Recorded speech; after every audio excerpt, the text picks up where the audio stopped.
Alright, this is going to be my follow-up to the my application of guerrilla warfare video. I'm going to explain some things. I also want to give a shout out to Gypsy Jade over at Topics for Beckley. Thank you for the support. The whole thing of me mentioning guerrilla warfare has sparked some interesting responses. A lot of people are trying to compare me to Christopher Dorner. A lot of people misunderstanding what I'm talking about. Guerrilla warfare, while a form of warfare, is more socio-political than, and by socio-political I'm talking about social and political, than it is combative, military. The fact of the matter is, to quote Clausewitz, war is nothing more than a continuation of policy. To paraphrase him, it might be war is nothing more than a continuation of political policy. By this, allow me to explain. I'm going to explain the backdrop about West Virginia here, even though people from West Virginia live in this country, or state, we don't really understand. West Virginia is treated like a third world country in many ways, and in many ways it is. Living in West Virginia is just like living in a third world country. It's almost like living under a communist dictatorship, even though many of you don't understand this. I've been to other countries, I've been to third world countries, I've been to communist countries. Trust me, it's very much like living in a communist country. West Virginia is supported by two things, primarily. The prison industrial complex of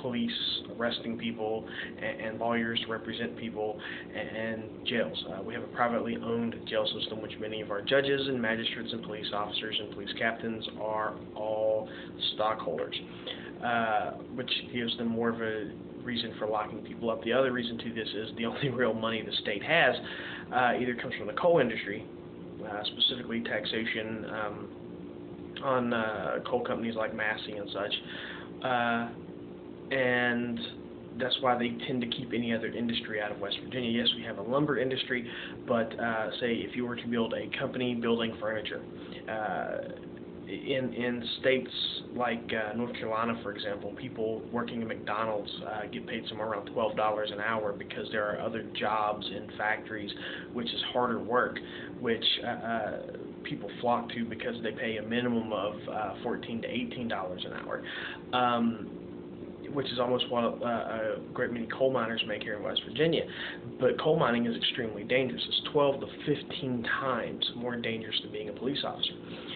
So what you're talking about here is that in order to keep supplying cheap labor for these mines to take natural resources out of the state, the politicians keep funneling money to unions, which help to keep employ and to train miners to go do this job, but they tend to keep other industries out so that there isn't an alternative to making as much money. And believe it or not, many of these coal industries pay West Virginia coal miners far less than what they pay coal miners in other states.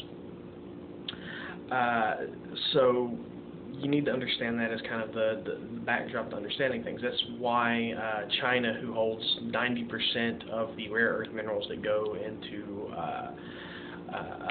smartphones and laptop computers and wind generators and solar panels and things like that, and why Obama is pushing the EPA to attack coal. So you have to understand that backdrop. The reason why is because China owns 90% of the rare earth minerals, which many of which are superconductors, which means none of the energy is lost in the transference through a circuit, and allows, for 100% of power generation and distribution, which allows for smaller and smaller circuits, which also happens to allow for smaller, more complex machinery. Since China has an industry, an industrial base, as well as having a large base of natural resources with rare earth minerals, China, of course, will become the new Saudi Arabia of the 21st century. And since they own so much of U.S. debt, by pushing U.S. consumers to buy more Chinese goods, specifically goods which are going to draw more from that base of rare earth minerals, what we're talking about here is an essential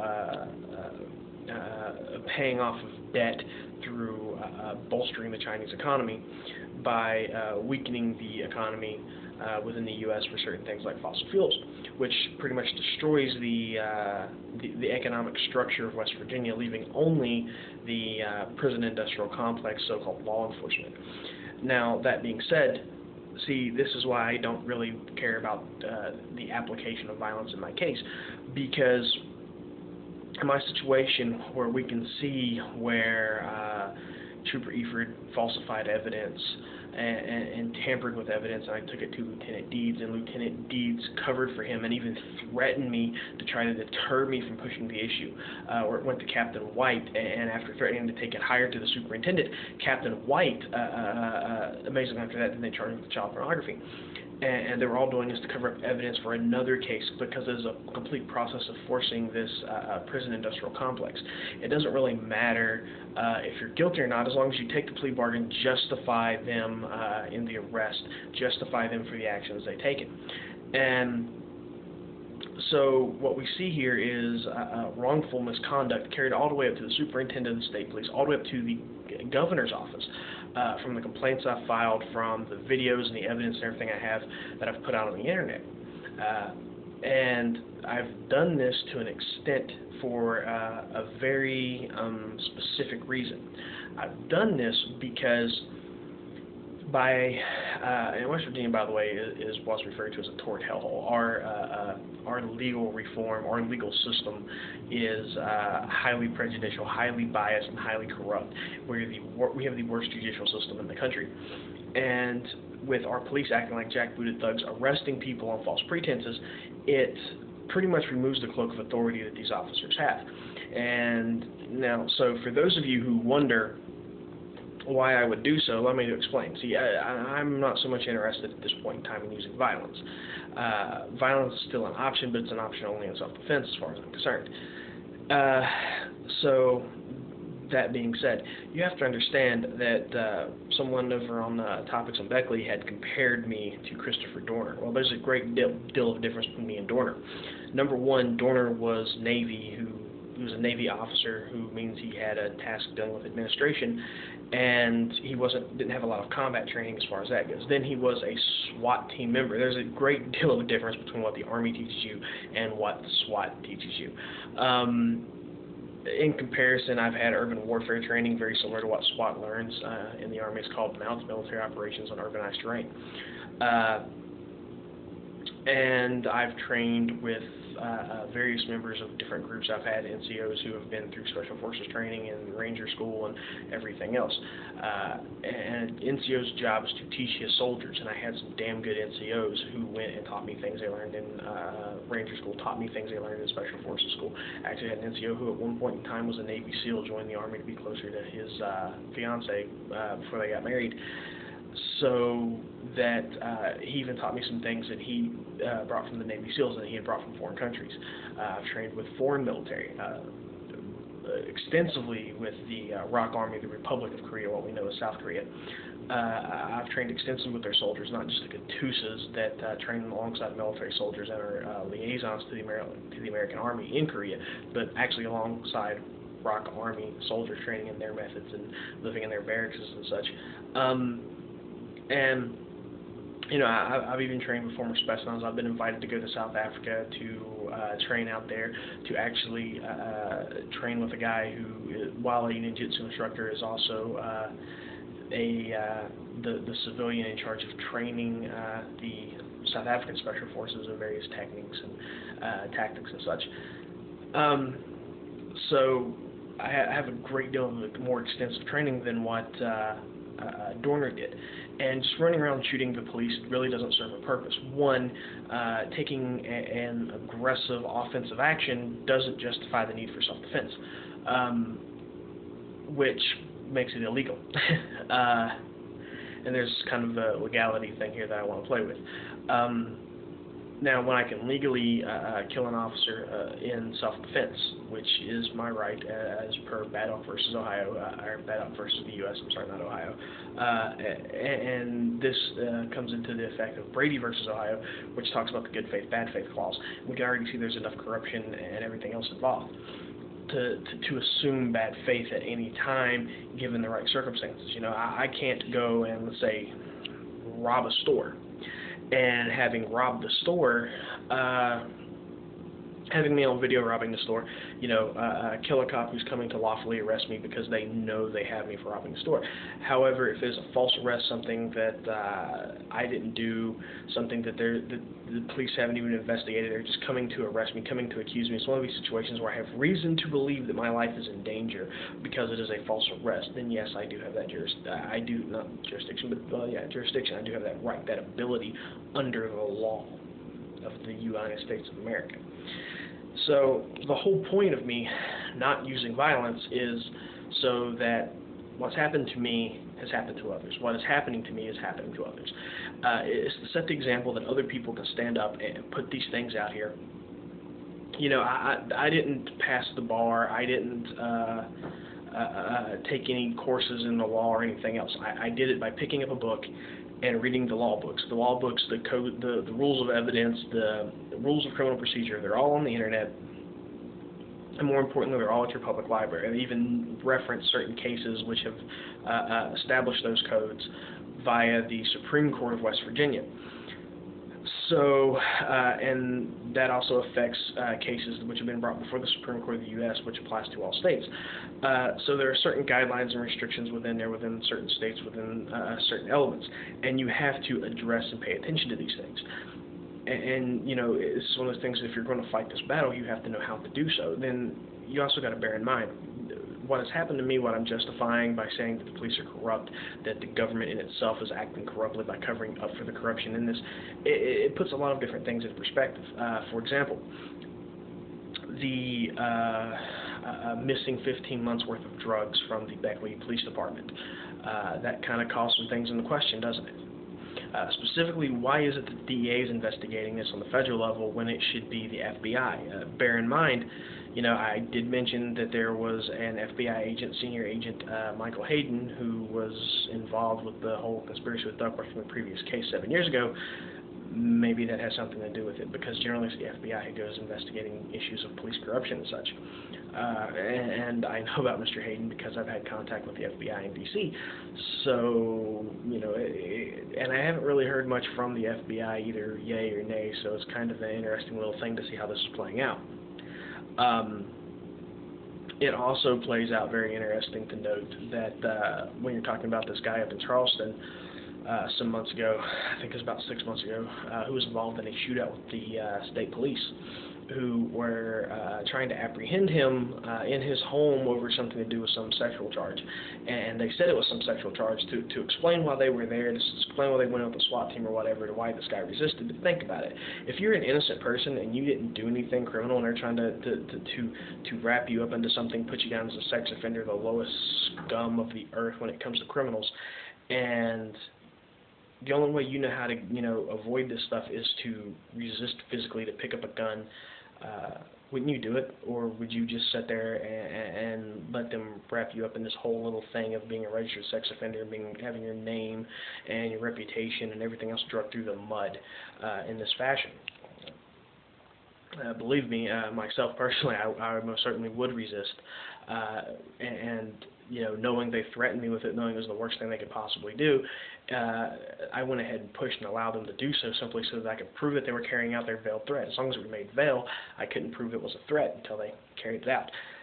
In response to that, thank you, Lieutenant Deeds, by the way. So what we're dealing with here is that you have to understand the reality of the situation, the state government, to understand what is happening. Because as the influence on the coal industry diminishes, the immediate thing to prop up the government, to keep the politicians paid, is going to be to continue to push this prison industrial complex, which means more and more people are going to have false charges leveled against them. More and more people are going to be set up. More and more people are going to have their names dragged through the mud. For me, it just happens to be the start of the point where someone actually went in, dug in their heels, and got, evidence implicating criminality all the way up to the assistant governor, all the way up to the governor's office. Because when this started 7 years ago, Earl Ray Tomlin was the assistant governor, so I think we should probably investigate him on this matter as well. Then it comes into another little factor in this whole affair of, of just the sinkhole that it creates, because if the feds do nothing, then, and they've been advised of the information, they have the information, and I have gone up through various federal channels. We're just waiting on one last little linchpin of information to give them, and that'll be handled very shortly. So what that comes to is this entire scenario where, all the way up to the top, the state government has been implicated in either committing a crime or being an accessory to the fact of a crime and intentionally ignoring the crime, which comes with the fact that no politician wants to admit the government under their authority is guilty of committing crimes and criminal acts, but that's the reality of the matter. And because, see, if they admit that these men are criminals, that they have taken criminal acts under color of law, it intentionally derails every case that they've dealt with, which puts a big hole in that income coming in from that prison industrial complex.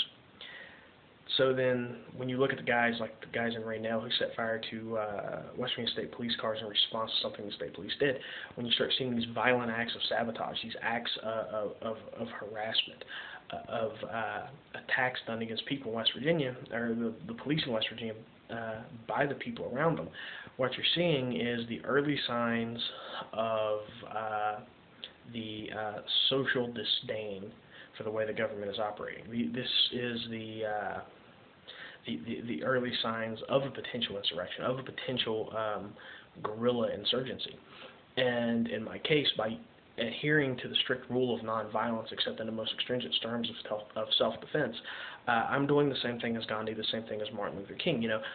Every time that Martin Luther King or Gandhi had been beaten, had been abused, every time the powers that be had sprayed them with water hoses or turned dogs on them, such as the case of Martin Luther King, what we saw was this justified groups like the Black Panthers, the original Black Panthers, who were declaring, training in a military fashion to protect themselves from a corrupt and criminal police force, to protect themselves from a corrupt and criminal government that was treating them like second-class citizens. And in this case, well, it's considerably different, because then we were talking about civil rights, and it was a black versus white issue. Now we're talking about a specific issue which isn't so much black versus white, but is government versus civilian. As long as you're a member of the state government, apparently you can do whatever you want. You can look at the Teresa Bowling shooting. Christopher Bowlings had fired a gun in the house at his wife, threatening her 2 years before he shot her in the back of the head. Trooper Palmatier was told by his wife that he had done these things, but had never reported him, and nothing had happened to them. A friend of Teresa Bowlings, it might have been her sister, I don't remember specifically, but one of them had gotten up there, and all these things are in the Register Herald. You can look up the stuff for them that was in the Register Herald, the stories that were ran, that the Trooper Palmatier and Trooper Duckworth were called by Christopher Bowlings after he had called 911 and said, his gun discharged improperly and shot his wife in the back of the head, and it was a horrible accident. And then he turned around and called back to have Duckworth and Palmatier brought in. And then again, Teresa Bowlings' Teresa Bowlings' sister, or friend, or whoever it was, I don't remember specifically, came in and said that Teresa Bowlings was in fear for her life, because she believed that Christopher Bowlings would kill her and get away with it because of his friends being police officers.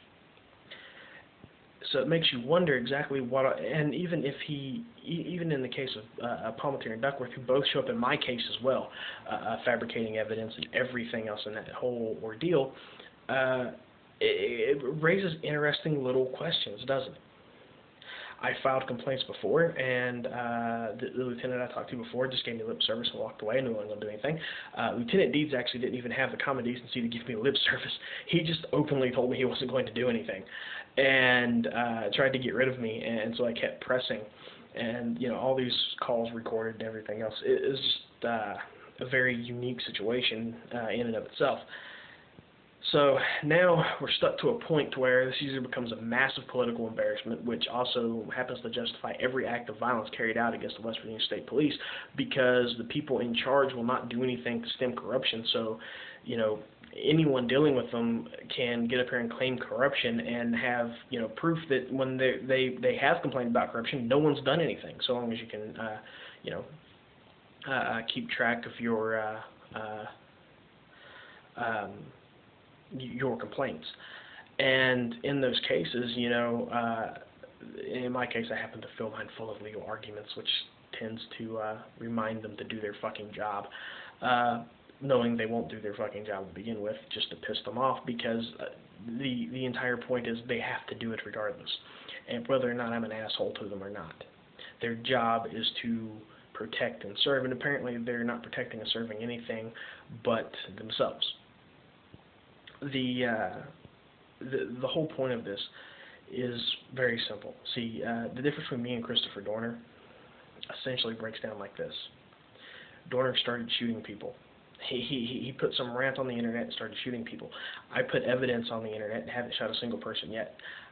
I'm telling you, I have the ability to do so. I have the training, the qualifications to do so.